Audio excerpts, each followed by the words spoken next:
बिस्मिल्लाहिर्रहमानिर्रहीम।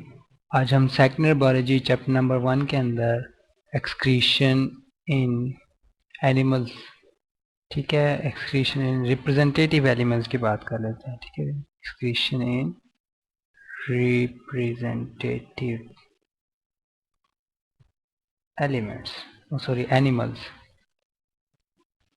ठीक, इसकी दो एग्जांपल्स बेसिकली हमने पढ़नी है आज के टॉपिक में।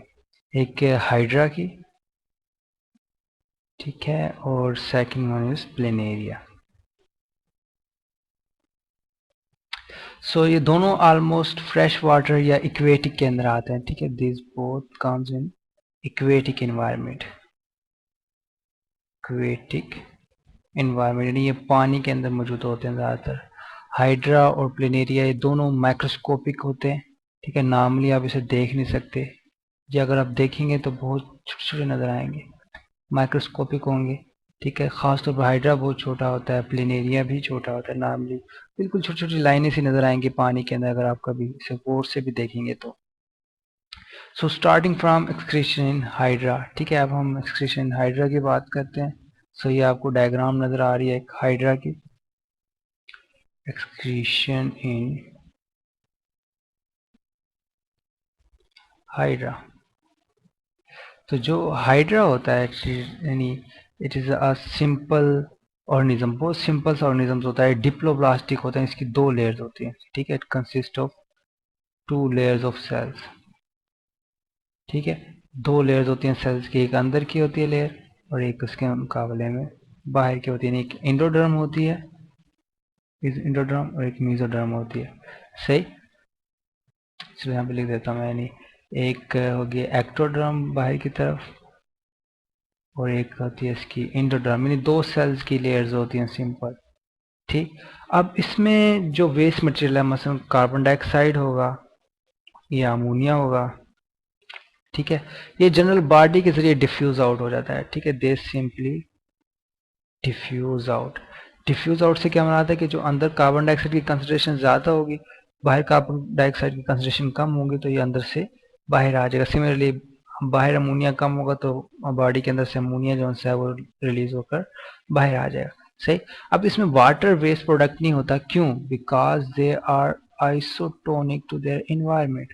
ठीक है, आइसोटोनिक टू इन्वायरमेंट, यानी जिस इन्वायरमेंट में ये रहेंगे उसके साथ इनका जो बिहेवियर होगा वो आइसोटोनिक होगा।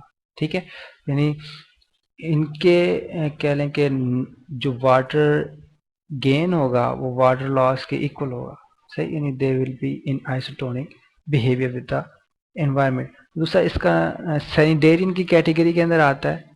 सैनिटेरियन जो है ऐसे एनिमल्स को कहते हैं जिन्हें आप चार हिस्सों में कट कर सकते हैं। सही, यानी अगर आप एनिमल्स को चार हिस्सों में कट करें तो इसके अंदर चारों हिस्से एक दूसरे से यानी मुशाबित रखेंगे। सही, यानी एक जैसे होते हैं, सैनिटेरियन कैटेगरी के अंदर आते हैं, यानी ये थोड़े बहुत सिलेंड्रिकल और सर्कुलर होते हैं।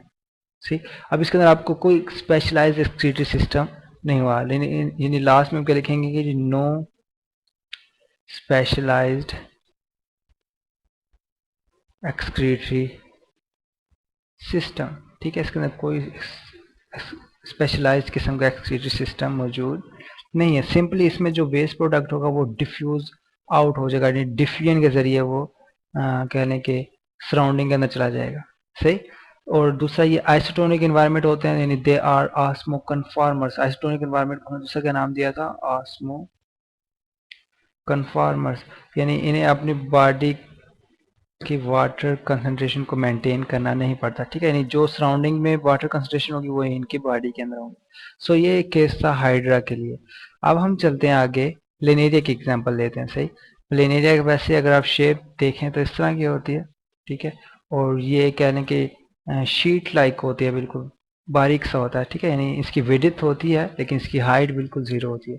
विड्थ और लेंथ होती है, हाइट बिल्कुल छोटी सी होती है, पिचका सा होता है ये। सही, अब इसमें थोड़ा बहुत आपको एक्सक्रीटरी सिस्टम नजर आ रहा होगा, मसलन ये ट्यूबुलर एक्सक्रीटरी सिस्टम नजर आ रहा है इसमें। ठीक है, ये इसका नाम क्या बोला? प्लेनेरिया। सो प्लेनेरिया की एग्जांपल ले रहे हैं हम, तो इसके अंदर ट्यूबुलर आपको ट्यूब सी नजर आ रही है जो उसकी बॉडी में ट्रैवल कर रही है, तो ट्यूबुलर एक्सक्रीटरी सिस्टम इसके अंदर प्रेजेंट है। ठीक है, इस ट्यूबुलर एक्सक्रीटरी सिस्टम को क्या कहा जाता है? प्रोटोनेफ्रीडियम। प्रोटोनेफ्रीडियम, सही। यानी ये ट्यूबुलर सिस्टम है। अच्छा, प्रोटोटाइप किसे कहते हैं? यानी जब कोई मॉडल आता है ना, ठीक है, यानी कोई मॉडल है तो उसका शुरू में प्रोटोटाइप डिजाइन किया जाता है, सही। यानी वो एक्चुअल नहीं होता लेकिन उसकी उस जैसे नकल करने की कोशिश की जाती है, सही। सो ये नेफ्रीडियम का प्रोटोटाइप है, इसलिए इसे प्रोटोनेफ्रीडियम कहते हैं, सही। फिर आहिस्ता आहिस्ता ये कह रहे हैं कि एक्सक्रीटरी सिस्टम मॉडिफाई होता जाएगा, ये मैटर नेफ्रीडियम के अंदर चला जाएगा। जिस तरह अर्थ फॉर्म के अंदर हम जब पढ़ेंगे तो वहाँ पे मैटर नेफ्रीडियम हो जाएगा, सही। सो यहाँ पे जनरल कंसेप्ट के लिए आप ध्यान में रखिएगा, ये एक प्रोटोटाइप है नेफ्रीडियम की, सही। सो क्या होता है? ये ट्यूबुलर एक्सक्रीटरी सिस्टम है जो कि through out the body extend करेगा, इसके माउथ से लेकर उसके टेल तक आपको ये नजर आ रहा होगा। फिर इसमें ब्रांचिंग हुई है, यूजली दो ब्रांचेस होती हैं, एक लेफ्ट साइड पे बॉडी के, एक राइट हैंड या राइट हाफ के अंदर, सही। अच्छा, इसका जो एंड होता है वो फ्लेम सेल्स के अंदर होता है, ठीक है। नहीं, ये जो ट्यूबुलर एक्सक्रीटरी सिस्टम है it is further made up of flame cells. कभी आपने कैंडल का फ्लेम देखा है? सो कैंडल का फ्लेम पे अगर आपने गौर किया हो तो वो हिलता जुलता रहता है, सही। They just keep on vibrating. So इसी तरह इसके जो सेल्स थे जब इनको माइक्रोस्कोपिकली देखा गया, सो वो इस कैंडल फ्लेम की तरह वाइब्रेशन करते थे, ठीक है। They just vibrate like candle flame, ठीक है। यानी वाइब्रेशन होती थी इनके सेल्स के अंदर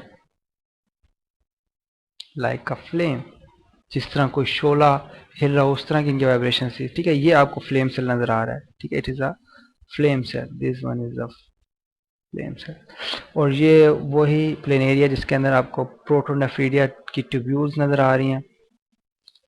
फिर इस ट्यूब्यूल्स को उन्होंने बड़ा करके दिखाया तो ये आपको फ्लेम बल्ब इनका नाम दिया हुआ। बेसिकली ये पूरा सेल है, सही।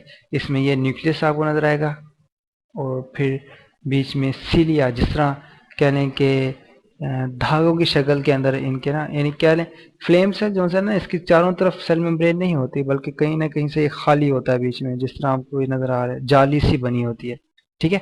यानी कह लें कि यहाँ पे जो इसकी शेप है वो ग्रिड लाइक है। ग्रिड लाइक से मुराद कि इसमें से material in and out move हो सकता है, सही। और इसके बाहर क्या होता है भला? फ्लेम सेल के बाहर ये इंटरस्टिशियल स्पेसेस होती हैं, ठीक है। फ्लेम सेल्स के बाहर क्या होंगी? इंटरस्टिशियल स्पेस, सही। ये सारी इंटरस्टिशियल स्पेस होगी जिसके अंदर वेस्ट प्रोडक्ट होगा, सही। ये वेस्ट प्रोडक्ट क्या होगा? इस फ्लेम सेल के अंदर इंटर होगा, ठीक है। कि इंटरस्टिशियल स्पेसेस के जरिए फ्लेम सेल के अंदर वेस्ट प्रोडक्ट एंटर होगा और ये फिर ट्यूब्यूल्स का हिस्सा बनेगा। इस तरह ये फ्लेम सेल को जमा करेगा वेस्ट प्रोडक्ट, फिर ट्यूब्यूल्स के अंदर आएंगे, इस तरह पीछे ट्यूब्यूल्स। सो ये फ्लेम सेल्स क्या करता है कि इंटरस्टिशियल स्पेसेस के अंदर वाइब्रेट कर रहा होता है, ठीक है। It just vibrate in interstitial fluid, या इंटरस्टिशियल जो स्पेस है उस फ्लूइड के अंदर ये वाइब्रेट करेगा। अब इनमें कोई ब्लड वगैरह नहीं होता कि हम कहेंगे जिसके अंदर ब्लड है, ऐसा नहीं है। इसके अंदर सिंपल इंटरस्टिशियल फ्लूइड होता है, ठीक है जी। इंटरस्टिशियल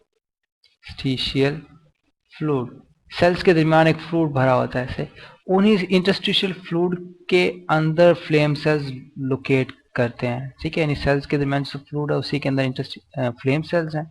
सो इंटरस्टिशियल फ्लूइड के अंदर जो वेस्ट प्रोडक्ट होगा वो सिंपली इस फ्लेम सेल के अंदर आकर इंटर हो जाएगा, सही। और किस तरह इंटर होगा? बेसिकली ये वाइब्रेट कर रहे होते हैं, फ्लेम सेल्स क्या कर रहे होते हैं? वाइब्रेट। सो वाइब्रेशन के जरिए खुद ब खुद जो फ्लूइड होता है वो अंदर अकोमुलेट होना शुरू हो जाता है। उसके बाद फिर ये आगे इन्हें ट्यूब्यूल्स की तरफ भेज देते हैं, वेस्ट प्रोडक्ट को चारों तरफ से इकट्ठा करके इसे आगे ट्यूब्यूल्स की तरफ भेज देंगे और ये ट्यूब्यूल्स आहिस्ता आहिस्ता बाहर क्या देंगे, इसकी टेल की तरफ पहुंचेगा। टेल की तरफ क्या लें, या फिर इनकी बॉडी के अंदर ना छोटे छोटे सुराख बने होते हैं, ठीक है। यहाँ पे भी आपको नजर आ रहे होंगे बॉडी के ऊपर छोटे छोटे सुराख हैं, ये सो वेस्ट मटेरियल इन सुराखों के जरिए बाहर आता जाता है, ठीक है। ये इंटीरियर पोर्शन में भी होते हैं, एक्सटीरियर पोर्शन में भी होता है, से इन्हें नेफ्रीडियो पोर्स कहा जाता है, ठीक है। These are known as nephridiopores. So flame cells क्या कर रहे थे कि इंटरस्टिशियल स्पेसेस के अंदर इनकी लोकेशन थी और वहाँ से ये वाइब्रेट करते थे, तो इनके इंटरस्टिशियल फ्लूइड के अंदर जो वेस्ट प्रोडक्ट था वो खुद ब खुद फ्लेम सेल के अंदर अकोबलेट होगा। फ्लेम सेल से ट्यूब्स की तरफ भेज देंगे, ठीक है, ट्यूब्स की तरफ आएगा, ट्यूब से फिर ये नेफ्रीडियोपोर्स यानी जगह जगह, ये मसलन ओपनिंग दिखाई इन्होंने, जो जगह जगह ओपनिंग्स होती हैं उस ओपनिंग से ये बाहर रिलीज आउट हो जाएगा, it will simply release out. So ये वो वेस्ट प्रोडक्ट है जिसके अंदर मसलन अमोनिया आ जाएगा NH2, सही, सॉरी NH3 का होता है इसका। अब जो कार्बन डाइऑक्साइड है ना, सही, यानी जिसके अगर हम कार्बन डाइऑक्साइड की बात करें तो सिंपली इसकी जनरल बॉडी सरफेस से ही रिलीज हो जाती है, ठीक।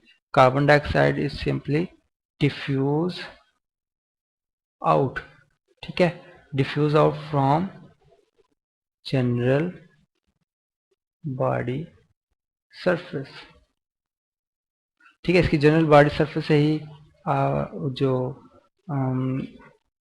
कह रहे हैं कार्बन डाइऑक्साइड है वो डिफ्यूज आउट होगी। सिमिलरली जो ऑक्सीजन होती है वो इसी तरह डिफ्यूज इन होती है, सही। और इनका कोई इतना खास कह रहे हैं कि वेस्ट प्रोडक्ट नहीं होता, इसमें कार्बन डाइऑक्साइड आता है और मसलन अमोनिया है NH3 का, अमाइनो कह रहे हैं कि नाइट्रोजन कंटेनिंग है, सही। इसके अलावा एक्स्ट्रा वाटर भी नहीं होता इसके अंदर क्योंकि ये भी आइसोटोनिक होते हैं अपने इन्वायरमेंट के साथ, ठीक है। यानी ये भी क्या है, आइसोटोनिक, यहाँ पे मैं लिख देता हूँ, these are also isotonic, sorry spelling mistake हो गई, so these are also isotonic to their environment. इसका क्या मतलब है आइसोटोनिक का, कि they don't need to environment, चले नीचे करके लिख देता हूँ मैं। इसका क्या मतलब होगा कि they don't need to regulate their water balance, ठीक है, इन्हें अपना वाटर बैलेंस रेगुलेट नहीं करना पड़ेगा, बल्कि सिंपल जो बाहर का टोनिसिटी होगी यानी जो बाहर की कंसंट्रेशन होगी वाटर की वही बॉडी के इनसाइड होगी, सही। सो इसके अंदर क्या चीज़ नहीं आई है, नहीं, अगर हम हाइड्रा की निस्बत कंपेयर करें तो इसके अंदर ट्यूबुलर रेस्पिरेटरी सिस्टम आया जिसे हमने प्रोटोनेफ्रेडियम कहा, और फिर इसके अंदर फ्लेम सेल्स हैं जो कि एक्सक्रीशन के अंदर इन्वॉल्व हैं। सो अगर हम शुरू से रिवाइज करें इसको, तो हमने स्टार्ट किया था मसलन एक्सक्रीशन इन रिप्रेजेंटेटिव एनिमल्स, उसके अंदर हमने दो एग्जांपल्स आज स्टडी करनी थी, one is hydra and other one is planaria.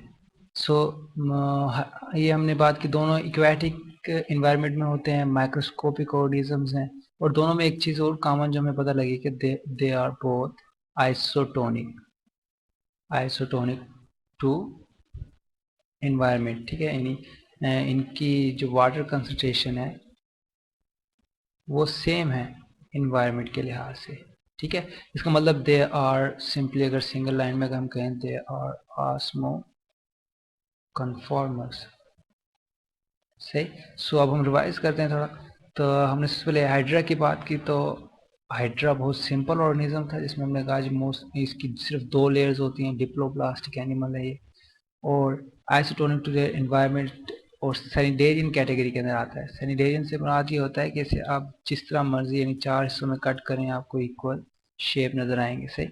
और इसका जो मेटाबॉलिक वेस्ट होगा वो सिंपली डिफ्यूजन के ज़रिए, सही, डिफ्यूजन के ज़रिए वो इन एंड आउट होगा, सही। सिंपली डिफ्यूजन, डिफ्यूजन से मुराद यानी क्या है कि जो बॉडी के अंदर है वो वेस्ट की ज़्यादा कंसंट्रेशन होगी, बाहर कम होगी, तो खुद ब खुद जो वेस्ट मटेरियल है वो बॉडी के अंदर से बाहर चला जाएगा, सही।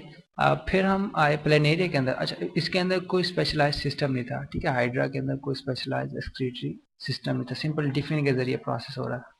प्लेनेरिया थोड़ा सा एडवांस है, एडवांस ऑर्गेनिज्म के कहने के एडवांस थोड़ा सिस्टम है इसका, कि इसके अंदर हमें ट्यूबुलर एक्सक्रीटरी सिस्टम नज़र आया। इसकी अगर हम शेप भी देखें तो उसके अंदर आपको चैनल नज़र आ रहे हैं जो कि interior to exterior, interior to posterior run कर रहे हैं ट्यूब सी, सही। सो ट्यूबुलर एक्सक्रीटरी सिस्टम, इसे हमने प्रोटोनेफ्रीडियम का नाम दिया, सही। फिर हमने कहा जी प्रोटोनेफ्रीडियम में आगे फ्लेम सेल्स होंगे जो कि इसे बनाएंगे। तो क्या कार्बन डाइऑक्साइड जो सी थी वो simple diffuse out from the general body surface, यानी बॉडी सरफेस में से कार्बन डाइऑक्साइड सिंपली बाहर डिफ्यूजन के जरिए रिलीज हो जाएगी, ठीक। अगेन ये आइसोटोनिक है, सो वाटर बैलेंस इन्हें रिक्वायर्ड नहीं होगा इनका। मेनली मेटाबॉलिक वेस्ट क्या होगा, कार्बन डाइऑक्साइड होगा और दूसरा NH3। NH3 से मान nitrogen containing waste, nitrogen containing waste, sorry यहाँ पे आपको नजर नहीं आएगा। सो इन सिंपली ध्यान में रखिएगा कि NH3 stand for nitrogen containing, क्योंकि इसमें नाइट्रोजन होता है तो ये नाइट्रोजन कंटेनिंग वेस्ट है जिसको रिमूव करना पड़े। और फिर हमने इसका जो एक्सक्रीटरी सिस्टम से मजीद डिटेल में पढ़ा। सही, यहाँ पे मैं मिटा देता हूँ, काफ़ी बन लग गया। सो एक्सक्रीटरी सिस्टम में ये आपको चैनल्स नज़र आ रहे हैं रन होते हुए, ठीक। और फिर हमने यहाँ पे एक फ्लेम की एग्जांपल ली। क्यों बोला फ्लेम, क्योंकि इसको अगर माइक्रोस्कोपली ऑब्जर्व करें ना तो ये फ्लेम की तरह फ्लिकर करता है, ठीक है। यानी ये जो फ्लेम की तरह इस तरह मूव करेगा, सही। तो इस दौरान क्या होता है कि इसके इंटरस्टिशियल फ्लूइड जो सा वो इनसाइड फ्लो करेगा, ठीक है। और इस तरह वो चैनल्स के अंदर जमा होता जाएगा, लाइक दिस। चैनल्स के अंदर ये फ्लूइड जमा होगा, सही। इंटरस्टिशियल में सीलिया होते हैं, नहीं कह रहे हैं कि छोटी छोटी विंडोज लाइक ओपनिंग होंगी या ग्रिट लाइक ओपनिंग होंगी जिसके ज़रिए से जो इंटरस्टिशियल फ्लूइड है वो इसके अंदर इंटर होगा। इंटर होने के बाद फ्लेम सेल इसे आगे ट्रांसफर करेगा किसके अंदर, आगे ट्यूब्यूल्स के अंदर, ठीक है। ट्यूब्यूल्स फिर इसे जो बॉडी सेल वाले ने कह लें कि इसका एक्सक्रीटोपोर्स होते हैं, ठीक है। छोटे छोटे एक्सक्रीटोपोर्स होंगे, उसके जरिए ये ओपनिंग इन बॉडी वाल को हम दूसरा क्या नाम देंगे, एक्सक्रीटो पोर्स की तरफ ले जाएगा और एक्सक्रीटोपोर्स से ये रिलीज आउट हो जाएंगे, सही। सो इस तरह ये फंक्शन करता था प्लेनेरिया का एक्सक्रीटरी सिस्टम, ठीक है। इसके बाद हम अर्थवर्म की बात करेंगे। सो ये भी एक किस्म का कह लें प्रोटोनेफ्रीडियम। प्रोटो से क्या मुराद था कि ये एक प्रोटोटाइप है, सही। ये आहिस्ता आहिस्ता एडवांस होगा मेटानेफ्रीडियम और आहिस्ता आहिस्ता मजीद इसके अंदर चेंजेस आते जाएंगे। सो नेक्स्ट लेक्चर के अंदर हम अर्थवर्म के एक्सक्रीटरी सिस्टम के बारे में बात करेंगे।